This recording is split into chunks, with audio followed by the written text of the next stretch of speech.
Welcome back. I am R K. Jha from Mahatma Gandhi Shikshan Sansthan Darbhanga. आज हम इस वीडियो में magnetic effect of electric current का इन-टेक्स्ट क्वेश्चन शुरू कर रहे हैं। इससे पहले के वीडियो में आपने 16 पार्ट देखा, मतलब 16 वीडियो में मैंने इस चैप्टर को फिनिश किया है। बहुत बड़ा नहीं बनाया क्योंकि बहुत लंबा चैप्टर है, और इसको भी हम 2-3 वीडियो में सारे इन-टेक्स्ट क्वेश्चन को क्लियर करते हैं। तो चलिए इन-टेक्स्ट क्वेश्चन में आज हम पेज नंबर 224, पेज नंबर 228 और 229 ये तीनों पेज को क्लियर करते हैं। तो पेज नंबर 224 में एक क्वेश्चन है और उसमें दिया है कि why does a magnetic compass needle get deflected when brought near a bar magnet. When a compass is brought near a bar magnet, then it get deflected। इसका मतलब ये हुआ कि अगर किसी भी कंपास को, स्पेशली मैग्नेटिक कंपास को, जब हम किसी दूसरे मैग्नेट के पास लाते हैं तो मैग्नेटिक कंपास का जो पॉइंटर होता है वो डिफ्लेक्ट क्यों करता है, वो क्यों हिलने लगता है। क्लियर? क्वेश्चन क्या है? अब ये मैग्नेटिक कंपास है, तो मैग्नेटिक कंपास जो होता है वो इटसेल्फ एक टीनी पाइवोटेड मैग्नेट से बना होता है। मतलब कि कंपास के अंदर में एक छोटा सा मैग्नेट होता है और पाइवोटेड होता है। पाइवोटेड का मतलब बीइंग स्मॉलर क्वाइट स्ट्रांग। ठीक। और हम जानते हैं कि जब दो मैग्नेट को पास में रखेंगे तो दो सिचुएशन बन सकते हैं, या तो उसका लाइक पोल फेस करेगा या अनलाइक पोल फेस करेगा। लाइक पोल भी अगर फेस करेगा तब भी दोनों के बीच में फोर्स ऑफ रिपल्सन एग्जिस्ट होगा। अगर अनलाइक पोल अगर फेस करेगा तब भी उसके बीच में फोर्स ऑफ अट्रैक्शन एग्जिस्ट करेगा।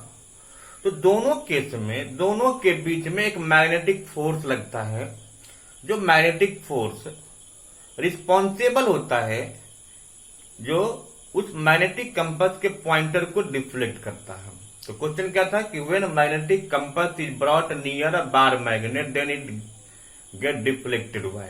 सो वी हैव टू राइट कि magnetic compass itself is made up of tiny pivoted magnet and when it is brought near a bar magnet then facing due to like pole और unlike poles there exist a magnetic force and due to this magnetic force its pointer get deflected and it is said when magnetic compass is brought near a bar magnet or any kind of magnet then it get deflected। okay, next page number 228 and in this page there are 3 questions and first question is draw magnetic field lines around a bar magnet। एक bar magnet के चारों तरफ magnetic field line को बनाना, draw करना है। तो ये already पहले से हमने ड्रॉ करके रखा है।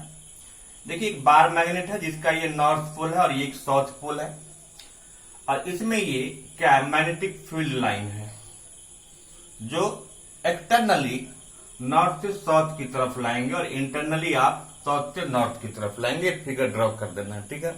इसी में दूसरा क्वेश्चन दिया है कि list the property of the magnetic line of force. ये जो मैग्नेटिक लाइन है इसकी क्या प्रॉपर्टीज है। तो ध्यान दीजिए, all these lines externally start from north pole and ends at south pole. Internally, second point में आपको लिखना है, internally these line of force move from south pole to north pole. ठीक है। अब तीसरा पॉइंट में लिखेंगे These line of force never intersect each other। आप देखिए कि कोई भी लाइन किसी दूसरे लाइन से इंटरसेक्ट नहीं कर रहा है। ठीक है। फिर बताएंगे the degree of closeness of this line of force at the ends means at the poles are closer and there apart in the middle. मतलब बीच में काफी हटा रहता है, दोनों इंड पर काफी ज्वाइन होता है, नजदीक में होता है। इसीलिए हम कहते हैं किसी भी मैग्नेट का जो मैक्सिमम पावर होता है, स्ट्रेंथ होता है, वो इंड्स पर लाई करता है। क्लियर? तीसरा क्वेश्चन दिया है कि why don't two magnetic line of force intersect each other. Properties में तो हमने बता दिया कि ये मैग्नेटिक लाइन ऑफ फोर्स कभी भी एक दूसरे को इंटरसेक्ट नहीं करता। अब वही क्वेश्चन पूछ दिया तीसरा, ये दो लाइन जो है ये आपस में इंटरसेक्ट क्यों नहीं करता है। तो अभी देखिए कि सपोज कीजिए कि एक मैग्नेट है, ये नॉर्थ पोल और ये साउथ पोल है। कोई एक्सटर्नली नॉर्थ से साउथ आया, ठीक। अब दूसरा लाइन ऐसे आया, यहां आ गया, सपोज इंटरसेक्ट तो कर गया। अब इंटरसेक्ट कर गया और यहां पर अगर आया, इसका मतलब ये साउथ पोल हो गया। इसका मतलब क्या निकल गया कि इस मैग्नेट के दो साउथ पोल होते हैं। तो हम इसको बताएंगे कि if possible let the line of force intersect each other and if they intersect each other, it means it would have, that magnet would have more than one pair of poles, which is not possible because we know a magnet is always a dipolar, means a magnet has only two poles, north pole and south poles. A magnet never consists more than one pair of poles, that is south pole, one south pole and one north pole. Either out of those two cases, one is true. Either a magnet is dipolar or two magnetic lines intersect. But we know a magnet is only dipolar, so it can be said two magnetic line of force never intersect each other. Okay. Now, page number 229, and in page number 229, question, first question is given. Consider a circular loop of wire lying in the plane of the table and let the current pass through the loop clockwise. Apply the right hand rule to find out the direction of the magnetic field. अब right hand rule हमको पता करना, कोई wire है, circular loop है और वो table पर रखा हुआ है और उसमें हमको राइट हैंड रूल यूज करना है। तो राइट हैंड रूल में अगर कोई भी सर्कुलर लूप अगर हॉरिजेंटली रखा है तो ऐसे अकॉर्डिंग टू मैक्सवेल्स के राइट हैंड रूल में हम क्या करते हैं कि ये थंब जो है ये करंट को इंडिकेट करता है और ये finger curling direction of magnetic field line को इंडिकेट करता है। तो फॉर सेक ऑफ कन्वीनियंस हम ऐसा करेंगे कि कोई भी वायर अगर कॉइल हॉरिजेंटली रखा है तो इसको हम थंब जो है इसको हम फील्ड लाइन का डायरेक्शन ले लेंगे और फिंगर का जो कर्लिंग है इसको हम करंट का डायरेक्शन ले लेंगे, ठीक है। तो अगर हम ऐसा करेंगे तो हम क्या देखते हैं कि ये परपेंडिकुलर अपवार्ड जाता है, ठीक है। और तो क्वेश्चन था कि direction of the magnetic field inside and outside of the loop, तो ये क्या हो गया, अपवार्ड आ रहा है या आइदर डाउनवार्ड जाएगा। तो दोनों केस में जो मैग्नेटिक फील्ड लाइन होगा वो परपेंडिकुलर हो जाएगा, ठीक है। पहला क्वेश्चन समझे। दूसरा क्वेश्चन दिया है कि the magnetic field in a given region is uniform. Draw a diagram to represent it. अब ये मैग्नेटिक लाइन यूनिफॉर्म किस में होता है? सबसे पहले तो आपको याद रखना है कि सोलेनॉइड में जो मैग्नेटिक फील्ड लाइन होता है वो यूनिफॉर्म होता है। देखिए हमने एक कॉइल को रैप्ट कर दिया, तो वायर को रैप्ट करके यहाँ कॉइल बनाया, इसको हमने सेल से कनेक्ट कर दिया। नो डाउट ये क्या बन गया, एक सोलेनॉइड।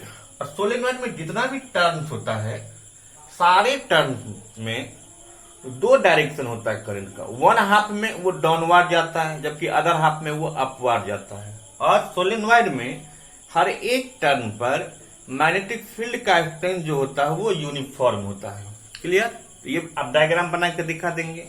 फिर इसी में तीसरा क्वेश्चन है जो एमसीबी क्वेश्चन है, मतलब उसमें क्वेश्चन दिया choose the correct option. The magnetic field inside a long straight solenoid, इस फिगर में ये जो मैग्नेटिक फील्ड है वो जीरो होगा। जीरो तो कभी नहीं हो सकता क्योंकि इसमें करंट पास कर रहा है। Decrease as we move towards its end, जब हम इसके एंड की तरफ मूव करते हैं तो डिक्रीज करता है। तीसरा ऑप्शन में दिया है कि जब इसके एंड से अबे जाते हैं तो इंक्रीज करता है। और चौथा ऑप्शन में दिया है कि सेम एट ऑल पॉइंट्स। अब बहुत बच्चे जब तीसरा क्वेश्चन पर आते हैं तो सोचते क्या आंसर देंगे, जबकि दूसरा क्वेश्चन में क्या दिया है कि draw the uniform magnetic field line. इस सोलेनॉइड में हर एक टर्न का मैग्नेटिक फील्ड का स्ट्रेंथ यूनिफॉर्म होता है। यूनिफॉर्म का मतलब एक समान होता है, एक जैसा होता है। इसीलिए हम इसमें डी ऑप्शन देंगे, is the same at all points, ठीक है। तो इसमें एक क्वेश्चन था, इसमें 3 क्वेश्चन है, इसमें भी 3 क्वेश्चन हो गया। तो 3 3 से 7 क्वेश्चन जो है ये इंटेक्ट का हम इतना चीज देख के हम समझ सकते हैं और इसको हम बना सकते हैं। फिर हम अगले वीडियो में और इंटरेस्ट क्वेश्चन जो अगला दिया है उसको फिर डिस्कस करेंगे। Thank you.